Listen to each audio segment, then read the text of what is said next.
जय श्री राम। बहुविधि शंभु सासु समुझाई, गौनी भवन चरण सिरुनाई। जननी उमा बोली तब लीनी, लय उछंग सुंदर सिख दीनी। शिव जी ने बहुत तरह से अपनी सास को समझाया। तब वे शिव जी के चरणों में सिर नवाकर घर गईं। फिर माता ने पार्वती को बुला लिया और गोद में बैठा गया सुंदर सीख दी। करे सदा शंकर पद पूजा, नारी धर्मपति देव न दूजा। कहत बचन भर लोचन बारी, बहुरी लाई उरलीनी कुमारी। हे पार्वती, तू सदा शिव जी के चरण कमल की पूजा करना।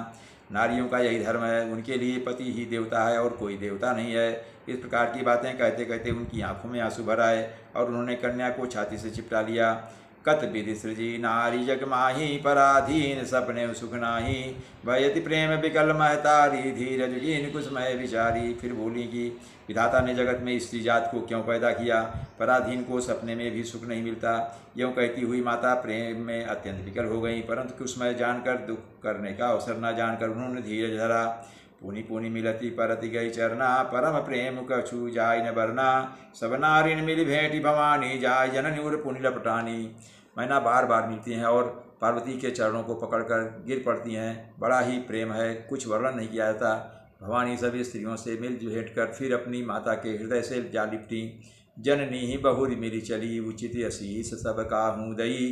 फिर बिलोकति मातु तन सब, सखी लय शिव पही गई। जाचक सकल संतोषि, शंकर उमा सहित भवन चले। सब अमर हर से सुमन बरस, निशान नभ बाजे भले। पार्वती जी माता से फिर मिलकर चली। सब किसी ने उन्हें योग्य आशीर्वाद दिए। पार्वती जी फिर माता की ओर देखती चली जाती थी। तब सखियां उन्हें शिव जी के पास ले गईं। महादेव जी सब याचकों को संतुष्ट कर पार्वती के साथ घर कैलाश को चले। सब देवता प्रसन्न होकर फूलों की वर्षा करने लगे और आकाश में सुंदर नगाड़े बजने लगे। चले संग हिमवंत तब पहुँचावन यति हेतु, विविध भांति परितोष करे विदा कीन वृषकेतु। तब हिमवान अत्यंत प्रेम से शिव जी को पहुंचाने के लिए साथ चले। वृषकेत शिव जी ने बहुत तरह से उन्हें संतोष कराकर विदा किया। तुरत भवन आए गिरिराई, सकल शैल सिर लिए बुलाई। आदर दान विनय बहुमाना, सब कर विदा कीन हिमवाना। पर्वतराज हिमराज तुरंत घर आए और उन्होंने सब पर्वतों और सरोवरों को बुलाया। हिमवान ने आदर दान विनय और बहुत सम्मान पूर्वक सबकी विदाई की। जब शंभु कैलास आए, सुर सब निज निज लोक सिधाए। जगत मातु पितु शंभु भवानी, तेहि सिंगारु न कहूँ बखानी। जब शिव जी कैलाश पर्वत पर पहुँचे तो सब देवता अपने अपने लोकों को चले गए। तुलसीदास जी कहते हैं कि पार्वती और शिव जी जगत के माता पिता हैं, इसलिए मैं उनके श्रृंगार का वर्णन नहीं करता। करहीं विविध विधि भोग विलासा, गणन समेत बसई कैलासा। हर गिरजा बिहार नित नयऊ, यही विधि विपुल काल चली गयऊ। शिव पार्वती विविध प्रकार के भोग विलास करते हुए अपने गढ़ों सहित कैलाश पर रहने लगे। वे नित्य नए विहार करते थे। इस प्रकार बहुत समय बीत गया। तब जन्मे षट बदन कुमारा, तारक असुर समर्जहि मारा। आगम निगम प्रसिद्ध पुराना, षण्मुख जन्म सकल जग जाना।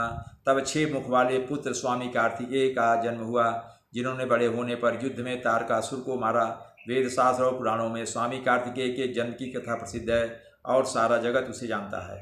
जगु जान षण्मुख जन्म कर्म, प्रताप पुरुषारथ महा। तेहि हेतु मैं वृषकेतु सुत कर चरित संक्षेप ही कहा। यह उमा सम विवाह जे, नर नारी कहाँ जे गावहीं। कल्याण काज विवाह मंगल, सर्वदा सुख पावहीं। सदानंद स्वामी कार्तिकेय के जन्म कर्म प्रताप और महान पुरुषार्थ को सारा जगत जानता है, इसलिए मैंने वृषकेतु शिव जी के पुत्र का चरित्र संक्षेप से ही कहा है। शिव पार्वती के विवाह की इस कथा को जो स्त्री पुरुष कहेंगे और गाएंगे, वे कल्याण के कार्यों और विवाह आदि मंगलों में सदा सुख पाएंगे। चरित सिंधु गिरजा रमन, वेद न पावहीं पार। वर्णय तुलसीदास किमी अति मति मंद गंवार। गिरजापति महादेव जी का चरित्र समुद्र के समान अपार है, उसका पार वेद भी नहीं पाते। तब अत्यंत मंदबुद्धि और गंवार तुलसीदास उसका वर्णन कैसे कर सकता है। जय श्री राम।